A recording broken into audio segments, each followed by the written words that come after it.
네, 오늘은 하이델베르크 교리문답 제51주일입니다. 찬송의 책 509쪽입니다. 제126문답입니다. 다섯째 간구는 무엇입니까? 우리가 우리에게 죄진 자를 사하여 준 것 같이 우리 죄를 사하여 주소서로 이러한 간구입니다. 우리 역시 주의 은혜의 증거가 우리 안에 있어 진심으로 우리 이웃을 용서하기로 굳게 작정하듯이 그리스도의 보혈을 보시사 우리의 어떤 범죄나 여전히 우리에게 붙어있는 악이라도 불쌍한 죄인들인 우리에게 돌리지 마시옵소서.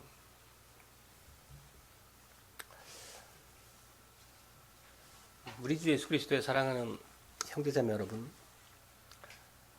우리가 예수님에 대해서 이제 배우는 바 중에 매우 중요한 내용이 하나가 예수님께서 참 하나님이신 동시에 참 사람이다 하는 이성 1인격의 교리가 있습니다.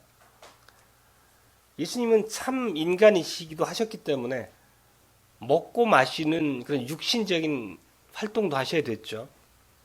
그래서 우리가 지난 시간에 살폈던 것처럼 오늘 우리에게 일용할 양식을 주시옵소서라고 우리의 필요를 충분히 아시는 분이시기 때문에 우리에게 가르치신 기도 안에 그런 내용이 포함되어 있습니다. 그렇지만 동시에 오늘 우리에게 주신 이 간구의 내용 안에 담긴 것처럼 사람이 육신의 양식만으로 살아가는 존재가 아니라는 것도 명백하게 기도 안에 담으셨습니다. 실제 예수님께서도 광야에서 40일 동안 금식 후에 사탄이 예수님 시험할 때 이 돌들에게 명해서 떡으로 만들라는 그런 시험을 던진 바가 있죠. 그렇지만 그때 예수님이 신명기 8장 3절에 그 유명한 말씀을 통해서 마귀를 물리치셨습니다. 바로 사람이 떡으로만 살 것이 아니요 여호와의 입에서 나오는 모든 말씀으로 살 것이다, 이 말씀이었죠. 이 여호와의 입에서 나오는 모든 말씀이라는 여기에 담긴 의미는 사실 매우 풍성하고 우리에게 놀라운 은혜와 격려와 이제 믿음의 깨우침을 주는 성경 구절인데요.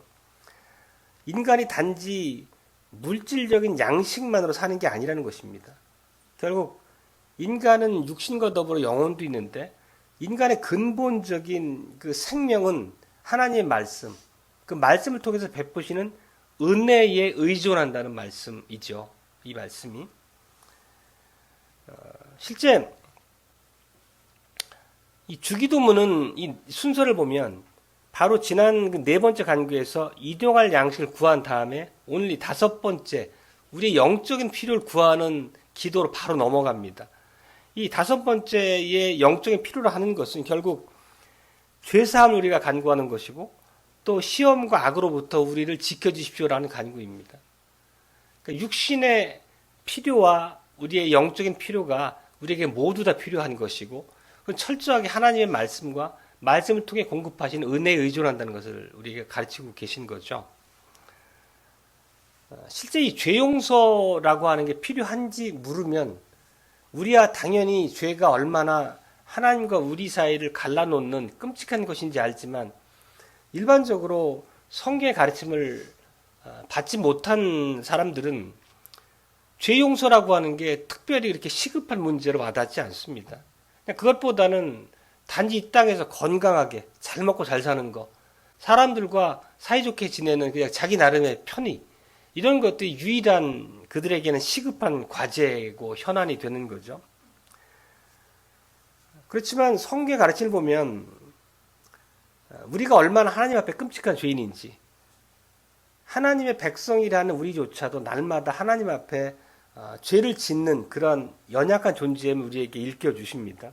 그리고 그 죄라는 것이 단순한 우리의 실수, 우리의 부족, 이런 차원의 문제가 아니고 죄는 모든 것이 다 하나님과의 관계에서 정의되는 것이고 하나님께 대한 불순종이고 동시에 하나님과의 언약 관계를 깨뜨리는 반역이다, 이렇게까지 죄를 얘기하잖아요. 그만큼 본인이 깨닫든지 깨닫지 못하든지 이 죄 사함이라고 하는 것은 인간에게 있어 가장 시급한 현안이라는 거죠. 왜냐하면 죄는 하나님의 진노를 불러일으키고 그 하나님과의 관계가 회복이 되지 않으면 그 진노로부터 헤어날 길이 없는 거죠. 그거야말로 영원한 죽음이 예비되어 있는 길인 거죠. 그런데 죄인들은 또 하나님을 이제 믿는 우리 백성들조차도 우리 연약함으로 인해서 죄를 인정하고 자백하기보다는 감추려고 하는 속성들이 알게 모르게 있습니다. 자신의 잘못을 축소하고 다른 사람에게 책임을 전가하고 또 남의 선한 그러니까 자신의 선한 행위로서 본인의 결점을 서로 보상할 수 있다, 덮을 수 있다 이렇게 또 주장하기도 하죠. 아니면 나 정도면 세상 반듯하게 사는 사람이야. 스스로 꽤 괜찮은 사람으로 포장하는 것을 자주 보게 됩니다. 그렇지만 성경의 관점은 그와 전혀 다른 걸 우리에게 말씀합니다. 그런 것은 죄를 사람의 눈에는 감출 수 있겠지만 하나님 앞에 그러한 방식으로 죄의 문제가 결코 해소될 수 없다는 것을 우리에게 얘기합니다. 그리고 교회를 다니지 않는 사람조차도 삶의 조용한 순간에 자기 자신을 돌이켜 보면 양심의 소리가 들릴 때가 있죠. 그래서 그런 자기 안에 있는 그 파렴치한 죄들이 떠오르고 그게 때로는 두려움으로, 때로는 수치심으로, 때로는 낙심함으로 이렇게 그런 많은 감정들을 불러일으킵니다. 그렇지만 그런 것이 당연히 죄의 결과이긴 하지만 일부에 불과한 거죠. 정말 죄의 근본적이고 끔찍한 비극은 하나님과의 관계가 죄로 인해 깨진다는 거죠. 하나님이 우리를 지으신 분이고 온 우주 만물을 완벽한 주권적 통치로 다스리시는 분인데 그런 하나님과 불화라고 하는 게 얼마나 끔찍한 일인지를 우리는 알고 있고 바로 그 끔찍함이 죄로 인해 빚어진 결과라는 것을 우리가 보고 있는 거죠. 그리고 오늘 우리 간구에서 볼 수 있는 것처럼 하나님과의 관계가 깨어지면 우리가 내 주변에 있는 이웃과의 관계 역시 깨지고 온갖 마찰로 서로 간에 충돌이 일어남을 우리가 보게 됩니다. 결국 죄라는 것은 우선 최우선적으로는 하나님과 우리 사이의 균열을 만들지만 그 죄는 나아가서 나와 내 주변 이웃 모든 사람과의 관계 안에서도 수많은 균열과 마찰을 만들어낸다는 거죠. 그게 바로 죄의 실상입니다. 그렇다면은 앞서 이제 모두에서 사람이 육신과 영혼을 지닌 존재이고 육신의 필요와 더불어 영혼의 필요가 반드시 채워져야 한다는 것을 말씀드린 바처럼 우리가 만약에 음식을 먹더라도 하나님과의 화목한 상태가 회복되지 않는다면 진정한 의미로서의 참된 생명을 누릴 수가 없다는 거죠. 그 얘기는 하나님을 알지 못하지만 이 땅에서 잘 먹고 잘 살고 건강하게 지내는 사람들이 실제적으로 생명을 누리느냐 하면 그거는 생명이 없는 존재이기 때문에 엄밀한 의미에서 생명을 누리지 못하는 거죠. 다만 기만적인 이제 자기 방식의 생명을 추구하는 거죠. 결국 하나님과의 관계를 통한 참된 기쁨과 평강이라는 것을 알지 못하는 사람에게는 그 메마른 영혼이 불가피한 결과고 그 끝은 또 하나님의 영원한 심판인 것이고 근원적으로 인간이 가지고 있는 이런 결핍이라고 하는 게 결코 해소될 수가 없는 거죠. 하나님과 관계 안에서 바른 참된 회복에 이르기 전에는. 그래서 바로 우리 주님께서 지난 4번째 간구에 이어서 오늘 5번째 간구에서 우리의 이런 영적인 필요를 구하라고 가르치신 겁니다. 우리가 우리에게 죄 지은 자를 사해 준 것 같이 우리 죄를 사해 주옵소서. 이건 날마다 하나님 앞에 드려야 될 기도죠. 실제 우리가 아침 기도나 저녁 기도 드릴 때마다 하나님의 구속을 의지하고 우리의 죄를 하나님 앞에 고백하면서 나 자신을 하나님의 은혜로 다시 세워주시길 간구하잖아요. 같은 맥락의 기도입니다. 첫 번째 대지는 죄 용서의 필요에 대해서입니다. 이 주기도문은 마태복음과 누가복음에 모두 기록되어 있습니다.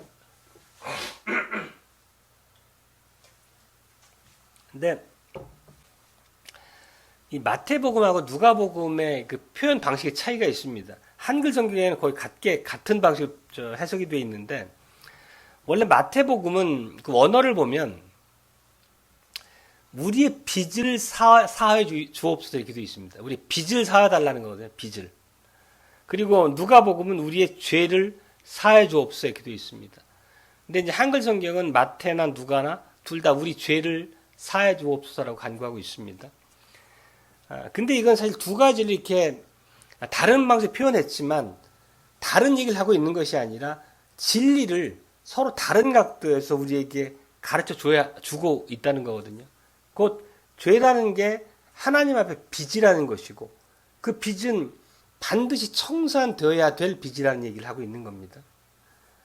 특별히 이제 누가복음에서 우리의 죄를 사해 주옵소서 할 때 이 죄라는 헬라어가 하마르티아입니다. 하마르티아. 근데 의미가 뭐냐면 이거 들어보셨을 거예요. 관역에서 빗나간다는 의미가 하마르티아거든요. 근데 실제 성경이 정의하는 죄는 그보다 훨씬 더 큰 의미입니다. 단순히 목표를 놓친 실수라는 차원이 아니라 사도 요한이 말씀한 바에 따르면 죄는 불법이라 이렇게 얘기했습니다. 요한일서 3장 4절인데 결국 죄가 불법이라는 것은 죄가 하나님의 뜻을 거스르는 하나님께 불순종하는 반역이라는 얘기를 하고 있는 겁니다. 실제 성경에 보면 죄에 대한 다양한 묘사가 존재합니다. 그렇지만 그 차이를 걷어내고 보면 결국 하나님의 뜻을 거스르는 것, 조금 더 구체적으로 말하면 하나님의 계명을 어기는 것, 또는 언약적인 요구에 대해서 불신실한 것, 이런 것들이 다 죄라는 거죠. 그리고 그 죄가 어떤 것인지는 지금까지 앞에서 드린 말씀대로 하나님과의 관계를 끊어놓고 균열을 만든다는 겁니다.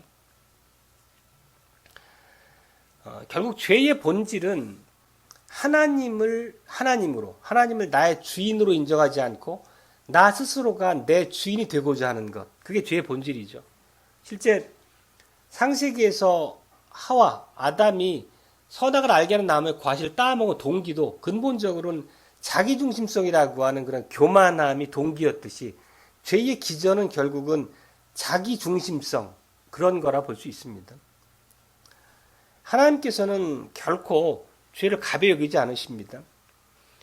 우리가 요즘에 창세기 설교를 이제 듣고 있는데 그 홍수 이전 세상에서도 죄가 세상에 관영할 때 하나님께서는 이 세상에 사람을 지으셨음을 한탄하셨다 그렇게 말씀하십니다. 그 구절이 창세기 6장 5절 6절입니다. 우리가 지난 시간에 봤던 거니까 한번 읽어보면 여호와께서 사람의 죄악이 세상에 관영함과 그 마음의 생각의 모든 계획이 항상 악할 뿐임을 보시고 땅 위에 사람 지으셨음을 한탄하사 마음에 근심하셨다 이렇게 얘기했어요. 근데 하나님께서 이렇게 세상의 죄가 관영함을 보고 슬퍼하셨다 이런 거는 단순한 우리의 감정과 같은 정도의 안타까움, 슬픈 그런 감정 정도가 아니라 하나님께서 죄에 대해서 느끼는 것은 무시무시한 진노라는 거잖아요. 안타까움, 슬픔이란 말로 표현을 했지만 궁극적으로 하나님은 죄에 대해서 결코 묵과하시는 법이 없다는 거죠. 그래서 그 엄청난 죄를 대홍수라고 하는 심판으로서 쓸어 버리셨음을 우리가 오늘도 듣고 있습니다. 하나님이 죄에 대해서 진노하신 또 대표적인 사건을 우리에게 성경을 통해 들려주신 말씀이 금송아지 사건이죠. 그 출애굽 후에 시내산에서 언약을 맺고 불과 며칠 지나지 않아가지고 모세가 산에 십계명을 받으러 올라간 사이에 금송아지 우상을 만들어 놓고 그 주변을 뛰면서 우상을 섬겼던 방식으로 하나님을 진노케 했었죠. 그때 하나님의 진노가 얼마나 맹렬했냐면 그 출애굽한 그 200만이 넘는 유대인을 그냥 진멸시키려고 그 진노를 불태우셨잖아요. 그만큼 이 죄가 하나님 앞에 얼마나 끔찍한 진노를 불러오는지를 우리가 알 수 있는 거죠. 그때도 중보자로서 모세가 하나님 앞에 자비와 긍휼을 구했으므로 겨우 멸망치 않고 이제 그 보존될 수 있었던 말을 우리가 기억합니다. 이런 것들 우리가 노아의 홍수를 통해서나 금송아지 사건을 통해 하나님이 보이셨던 진노를 통해 알 수 있는 것은 하나님의 속성 중에 대표적인 속성이듯이 하나님의 공의로우심에 대해서입니다. 하나님이 오래 참고 그 택한 백성을 구원에 이를 때까지 인내하시며 참아주시고 보존해 주시지만 죄를 향한 하나님의 진노를 우리가 결코 가벼이 여겨서는 안 된다는 것입니다. 하나님의 공의로우신 성품은 결코 죄를 묵과하거나 덮어둘 수도 없다는 것입니다. 궁극적으로 죄 문제가 해결되지 않으면 하나님의 무시무시한 진노를 입을 수밖에 없는 거죠. 근데 우리를 돌아보면 사실 우리는 많은 연약함을 노정하며 살아갑니다.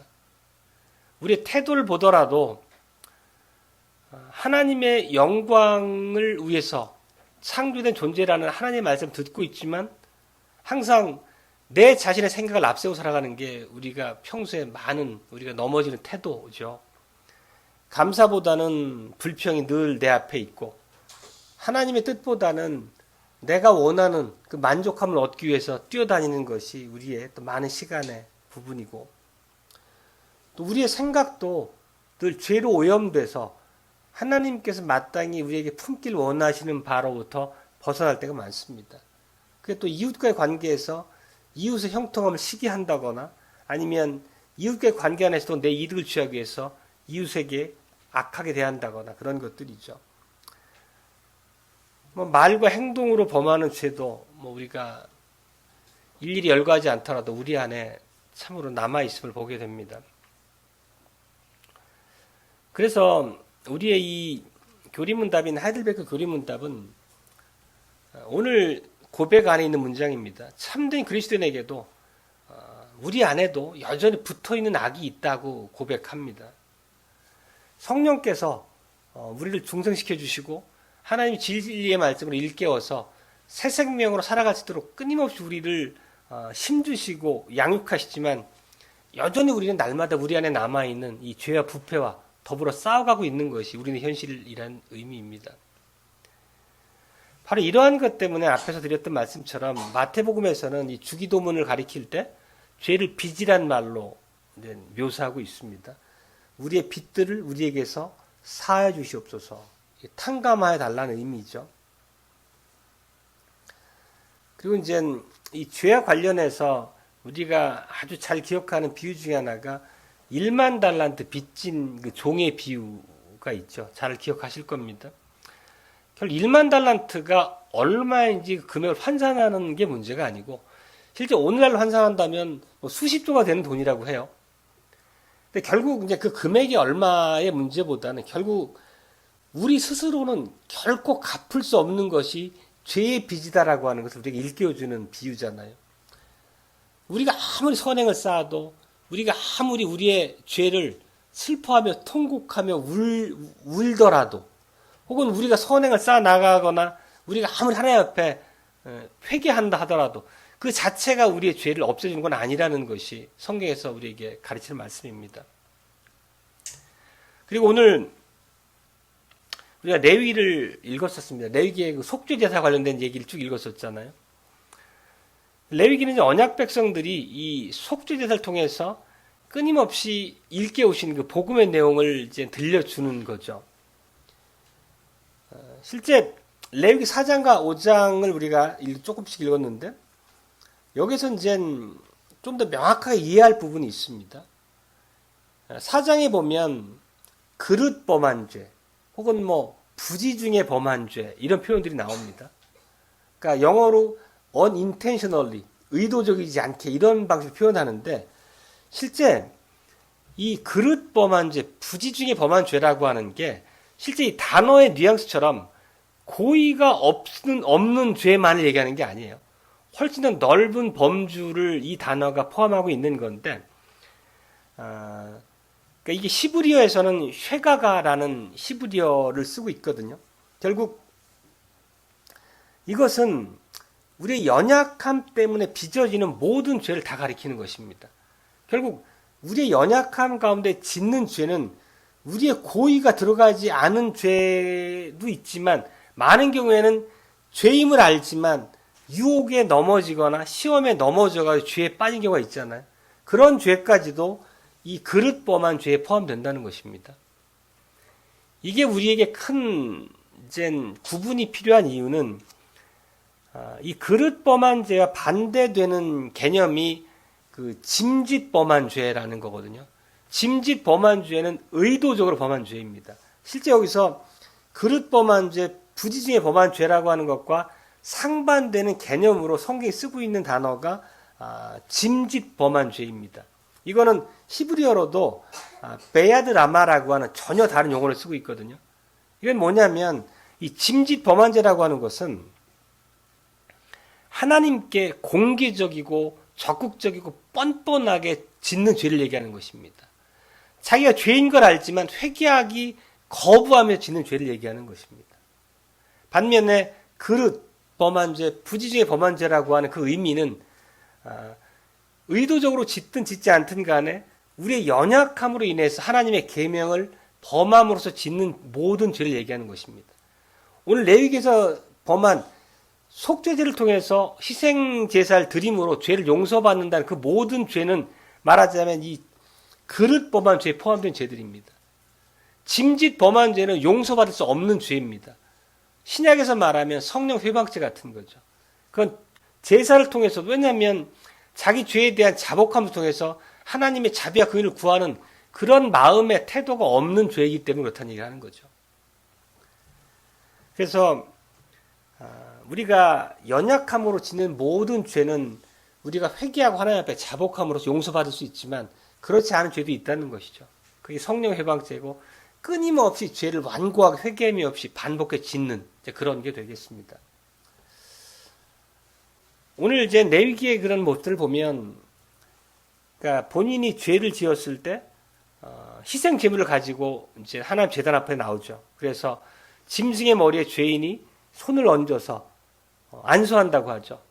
그거는 이제 죄인의 죄를 희생 제물에게 전가하는 것이고, 그래서 그 자기 죄를 전가받은 그 희생 제물을 잡아서 그 피를 제단에 바르고 제단 밑에 뿌리는 방식으로 용서를 구하잖아요.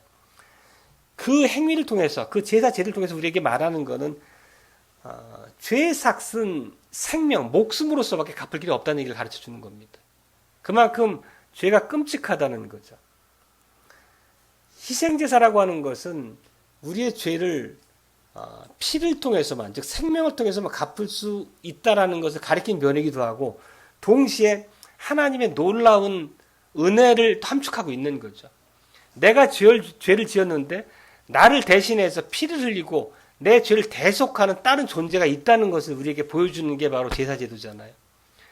그러니까 이 희생제사 제도라는 것은 죄의 끔찍함, 그리고 그 죄가 내가 아닌 다른 대속의 제물을 통해서 하나님이 사하실 길을 열어두셨다는 얘기를 동시에 우리한테 보여주고 있는 거죠. 오늘 우리도 이미 예수님께서 모든 구약 희생제사를 완성하시고 이제 성령을 이 땅에 보내심으로 하나님의 은혜를 더 풍성하게 누린 신약시대에 살고 있지만 그 본질적인 속성은 옛 백성과 다르지 않다는 것을 우린 기억해야겠습니다. 우리 역시도 생각이나 말, 행동으로 많은 죄를 짓습니다.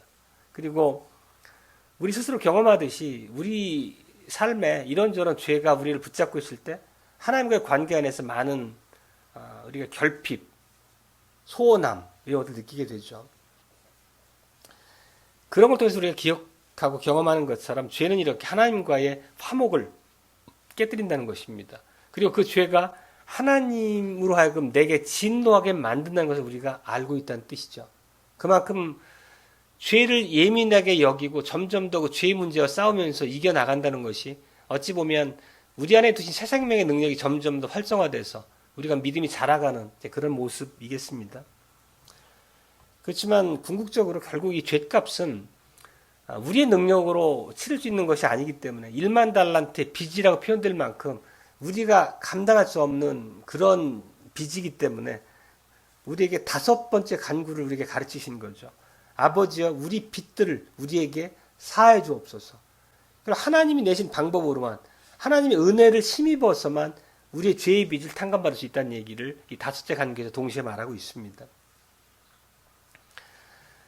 여기서 이제 우리의 빚들을 사해 주옵소서, 우리의 죄를 사해 주옵소서 할 때 사다라고 하는 게 그 원래 헬라어의 의미가 빚을 탕감하다, 풀어주다, 놓아주다 그런 단어입니다.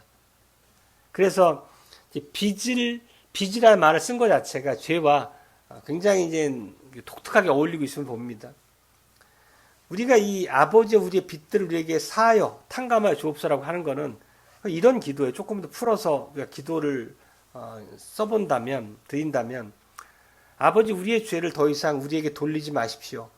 우리가 갚을 수 없는 죄의 빚을 당신의 은혜로 완전히 탕감하여 주십시오. 이런 내용입니다. 우리가 우리의 죄의 빚을 스스로 갚을 수 없는 것을 고백하는 바이고 오로지 하나님의 은혜 안에서만 죄를 탕감할 수 있다는 것이고 그 믿음의 고백이 기도 안에 담긴 거죠. 이 기도에 담긴 사실 상당히 놀라운 거죠. 죄인이 재판장에게 나가서 근데 그 재판장이 거룩하신 하나님이잖아요. 내가 마땅히 받아야 될 형벌을 면제해 주십시오라고 간구하는 기도가 이 내용이잖아요. 그러니까 우리가 익숙하게 알고 있지만 실상 5번째 간구에 담긴 의미가 놀랍다는 거예요.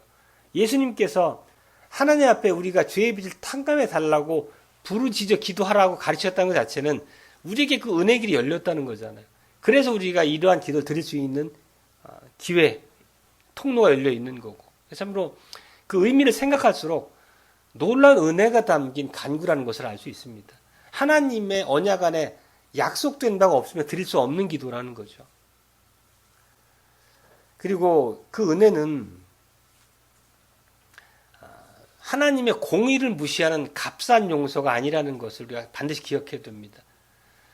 앞에서 우리가 이제 대홍수나 아니면 금송아지 사건 통해서 말씀드렸던 것처럼 하나님의 공의는 죄에 대해서 무시무시한 심판을 불러오잖아요.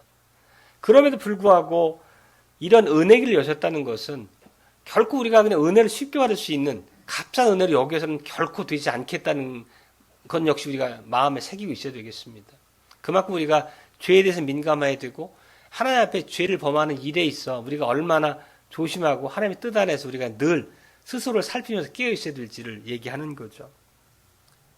그래서 우리 교리문답은 이 복음을 이렇게 선포하고 있습니다. 오늘 교리문답은 그리스도의 보혈을 보시사 우리 어떠한 범죄나 여전히 우리에게 붙어있는 악이라도 우리에게 돌리지 마옵소서.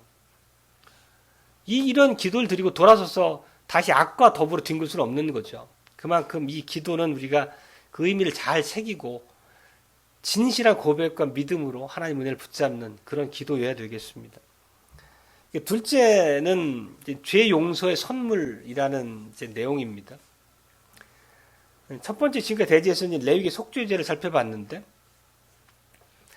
당연히 우리가 기억하고 계신 바 있지만 희생제사 제사 제도 자체가 희생 제물 자체가 엄밀히 말하면 우리의 죄를 제거하는 건 아니죠. 결국은 희생 제사 제도를 통해서 제물을 통해서 가리키고 있는 바 예수 그리스도가 우리의 죄를 속하시는 거죠. 그건 다만 예표라고 그림자라고 오전에 그런 단어를 썼었잖아요. 티포스라는 단어를. 그런 것처럼 이거는 그냥 그림자일 뿐이고 실제 우리의 죄를 가져오는 건 예수 그리스도의 속죄 사역인 것을 우리가 기억해야 되겠습니다. 그래서 그런 말씀을 살펴보면 로마서 8장 3절에 보면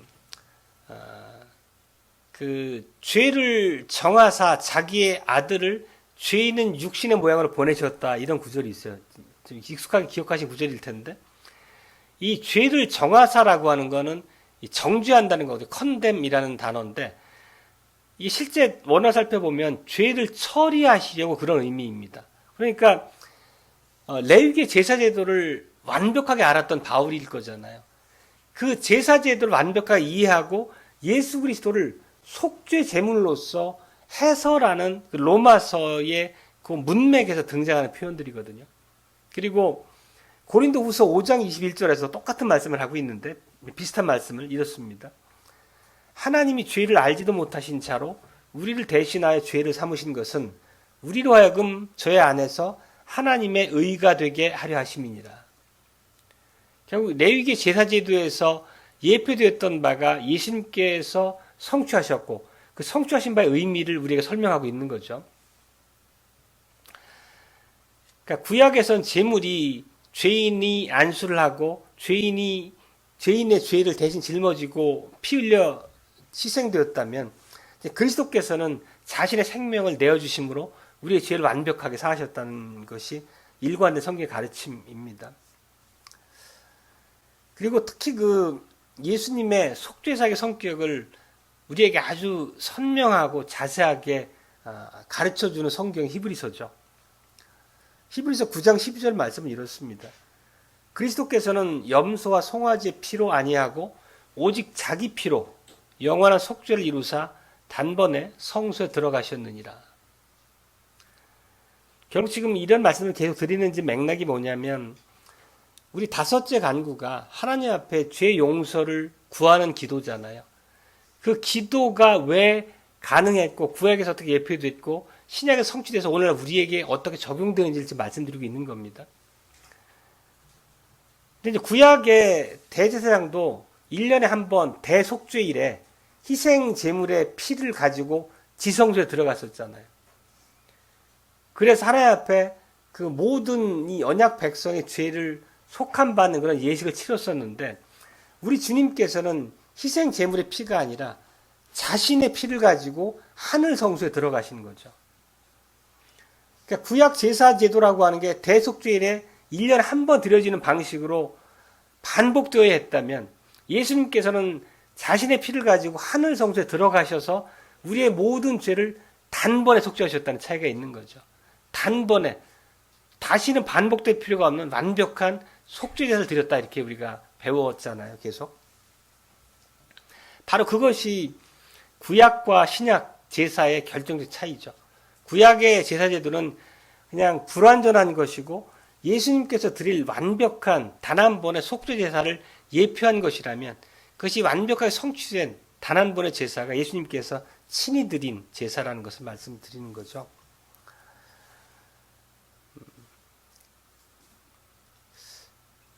그리스도의 피가 우리의 죄를 그리고 또 우리의 죄책을 제거합니다. 죄가 심각한 것은 우리에게 있어서 죄라고 하는 게 반드시 흔적을 남긴다는 겁니다. 죄는 대가가 따르기 마련이라는 거죠. 그 이제 가장 크게는 앞서 반복해 말씀드렸던 것처럼 하나님과의 언약적 관계, 하나님과의 교제를 깨뜨리는 거죠. 그리고 그런 죄, 우리의 모든 죄책뿐만 아니라 죄로 인한 모든 부분까지도 그리스도의 피가 완전하게 제거한다는 것을 우리가 또 듣고 있습니다. 히브리서 10장 22절 말씀은 이렇습니다. 우리가 마음의 뿌림을 받아 양심의 악을 깨닫고 몸을 맑은 물로 씻었으니 참 마음과 온전한 믿음으로 하나님께 나아가자. 이건 오늘 우리에게 들려주는 다섯 번째 간구와 본질과 같은 말씀을 하고 있는 겁니다. 우리가 예수 그리스도의 속죄생으로 말미암아서 우리의 모든 죄가 믿음 안에서 완전히 사해졌기 때문에 우린 더 이상 정죄받는 죄인이 아니라는 거죠. 하나님의 자녀가 됐기 때문에 담대하게 믿음을 가지고 하나님께 나가자는 얘기를 히브리서 기자가 하고 있는 거잖아요. 다섯 번째 간구가 그 동일한 얘기를 우리에게 가르치고 있는 것이고 그리고 그 문을 여신 분이 그리스도라는 것을 제사제도의 완성으로 얘기하시는 거고 그렇습니다. 그리고 우리는 이 죄사함을 어떻게 이제 누리게 되는지를 좀 살펴야 되겠습니다. 그 사도 요한은 이런 말씀을 한 바가 있습니다. 만일 우리가 죄 없다 하면 스스로 속이고 또 진리가 우리 속에 있지 아니할 것이요. 이 말씀은 우리에게 놀라운 경고의 말씀입니다. 우리가 죄 용서를 받는다는 게 그냥 우리의 관념, 생각의 문제가 아니라 마땅히 우리에게 요구될 바 회개가 필요하다는 얘기를 하고 있는 거죠. 우리가 죄 없다 하면 스스로 속이는 것이고 진리가 우리 속에 없다는 거니까 회개함이 없이 죄 용서가 있을 수 없다는 얘기를 하고 있는 거죠. 죄인은 앞서 말씀드린 바처럼 기본적으로 자신의 죄를 감추고 축소하려는 그런 속성이 있는데 그런 부패성이 있는데 하나님께서 결코 그걸 용납하지 않으신다는 것입니다. 하나님께서 우리에게 요구하시는 것은 죄를 감추고 회피하고 변명하는 것이 아니라 죄를 자복하기를 원하신다는 거죠. 그래서 요한사도는 이어서 이런 말씀을 합니다. 요한일서 1장 9절인데 만일 우리가 우리 죄를 자백하면 저는 미쁘시고 의로우사 우리 죄를 사하시며 모든 불의에서 우리를 깨끗게 하실 것이요. 이렇게 얘기합니다. 여기 보면 자백하다는 말이 두 번 나오잖아요. 이 자백하다는 게 이제 영어로 confess, 고백하다는 말인데, 헬라어를 보면 호몰로게오라고 하는 헬라어예요. 근데 이 단어가 뭐냐면, 우리가 고백하다는 말이 같은 말을 반복해서 되뇌이다, 이런 의미로 해설해서 말씀드린 바가 있었는데 기억하시죠? 결국 호몰로게오라고 하는 헬라가 그런 의미거든요. 결국 우리가 죄를 자백한다는 건 어떤 의미냐면, 하나님께서 죄라고 말씀하시는 것을 우리도 죄라고 인정하고 더 이상 그거에 대해서 죄를 변명하지 않고 하나님 앞에 회개하고 고백하는 걸 얘기하는 거예요. 그러니까 우리의 죄를 자백한다는 것은 우리의 생각에 따라 죄를 규정하는 것이 아니고 하나님의 뜻에 따라 하나님이 죄라 말씀하신 것, 하나님의 언약적 책무를 어긴 것, 하나님의 계명을 거스른 것, 이 모든 것을 우리가 겸허히 죄로 인정하러 하나님 앞에 자백하고 우리의 그 자백을 이어가야 된다는 얘기를 하고 있는 거예요. 당연히 다섯 번째 이 간구는 형식적으로 주신 게 아니라 우리가 얼마나 믿음의 태도로 이 다섯 번째 간구를 드려야 할지를 말씀하고 있습니다. 그렇다면 이 다섯째 간구를 통해서 우리가 가르치는 바처럼 우리는 날마다 자신의 삶을 돌아보면서 하나님 앞에서 정직하게 우리의 죄를 고백해야 합니다. 호몰로게오, 자백해야 한다는 것이죠. 특별히 우리가 하루를 마감하면서 하나님 앞에서 오늘도 내가 내 생각과 말과 행동으로 지은 죄를 하나님 앞에 자복하고 하나님의 용서를 구하는 이 행위 자체는 매우 복된 영적인 훈련이라는 것을 우리가 기억해야 됩니다. 그만큼 우리에게 아침 저녁을 통해서 하나님의 구속을 의지하고 또 구속을 의지하면서 나의 죄를 자복함으로 하나님의 은혜를 다시 회복하고 이런 우리의 일상의 믿음의 훈련이라고 하는 게 얼마나 중요한지를 다시 보게 됩니다. 그리고 고린도후서에 보면 이 참된 회개에 대해서 가르치고 있는데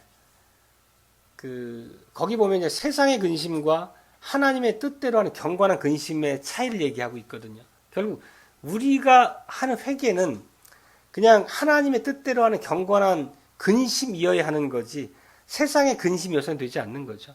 세상의 근심이라는 것은 세상에 매여서 썩어 없어질 그런 문제를 놓고 근심하고 염려하는 그런 방식이라면 경건한 근심이라고 하는 것은 나의 죄가 하나님을 진노케 했고 그 죄가 하나님과의 내 사이를 갈라놓고 죄의 심각함을 인정하면서 그 죄 문제를 스스로 걷어내고 돌이키는 그런 방식으로의 회개해야 된다는 것을 말씀하고 있습니다. 그리고 그것이 오늘 우리가 가르쳐주는 간구에서 당연히 우리가 함께 붙잡아야 될 우리 믿음의 훈련이죠.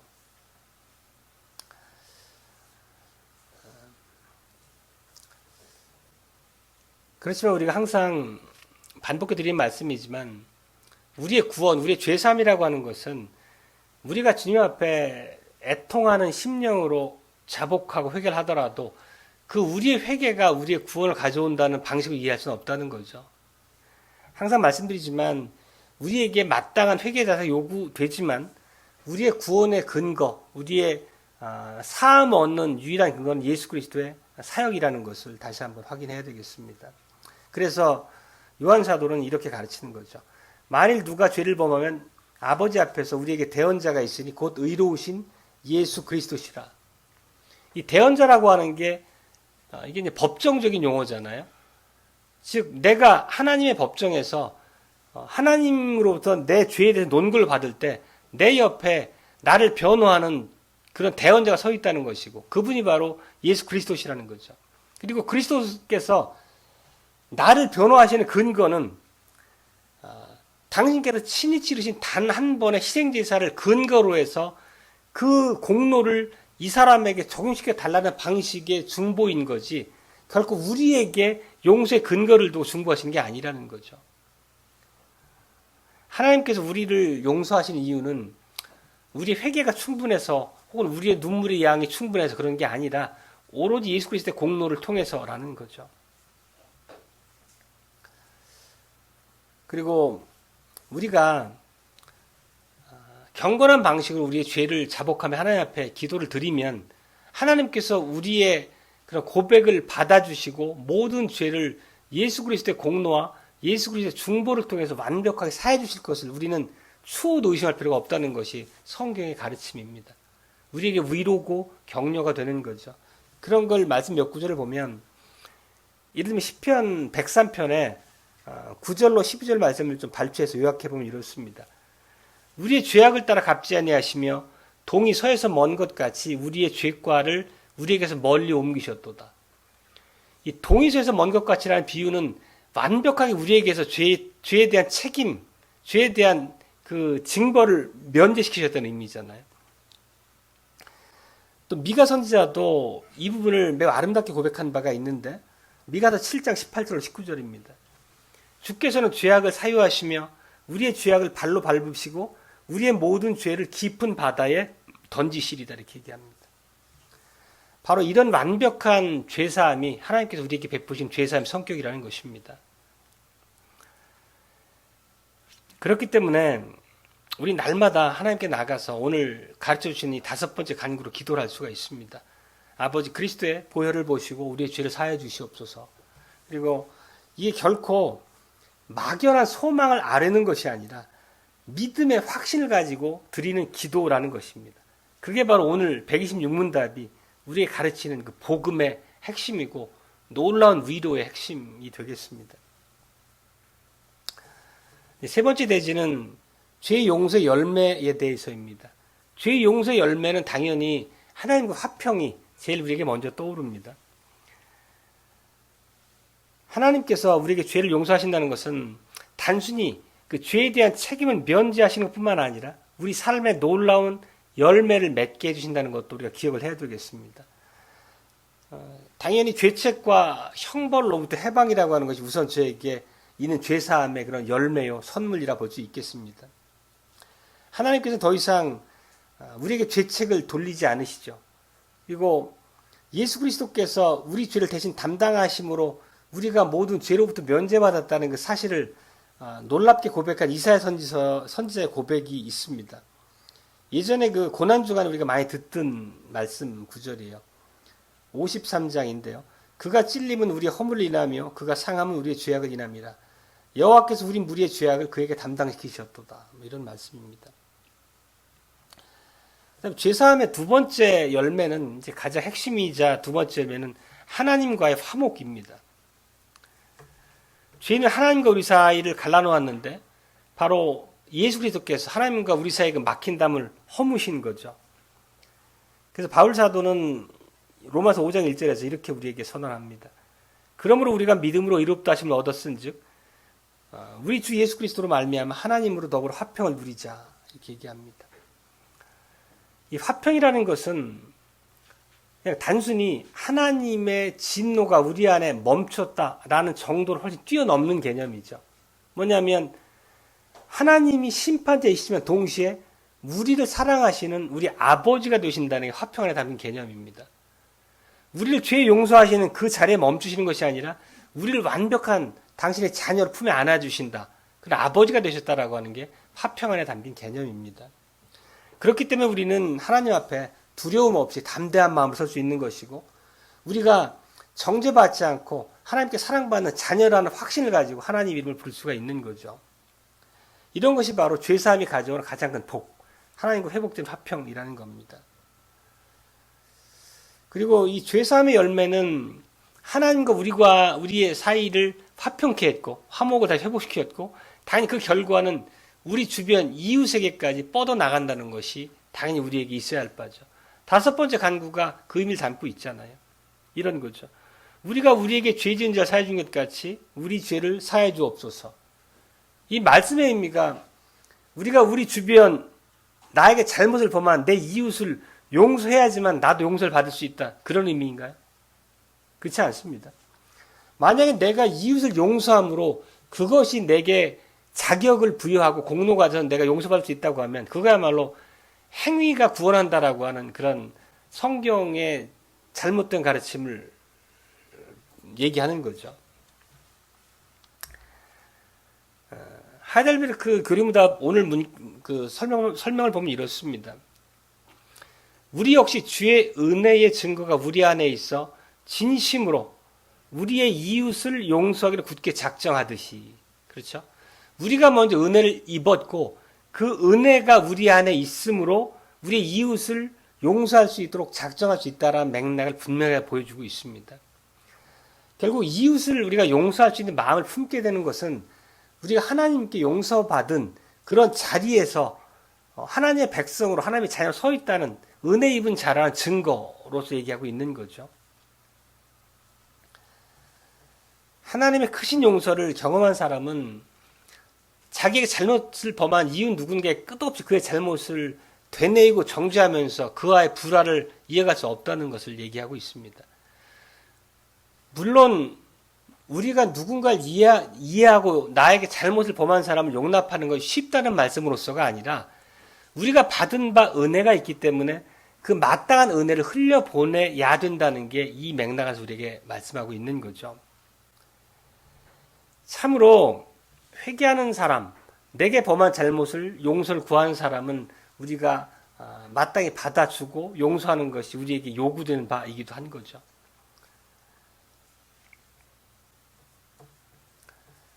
그리고 우리가 이웃을 용서할 수 있는 힘은 우리 자신에게서 나오지 않는다는 것을 다시 말씀드립니다. 우리가 1만 달란트 빚진 그 종의 비유가 바로 그걸 가리키는 거잖아요. 우리가 도무지 갚을 수 없는 엄청난 죄의 빚, 1만 달란트 빚을 탕감받은 죄인들이고 그런 은혜를 입었기 때문에 우리에게 100데나리온 빚진 누군가 내 이웃을 용서하는 게 마땅하다는 얘기를 하는 거죠. 바울의 이 권면을 읽어보면 이렇습니다. 골로새서 3장 13절인데 누가 누구에게 불만이 있거든 서로 용납하여 피차 용서하되 주께서 너희를 용서하신 것 같이 너희도 그리하고 이렇게 얘기합니다.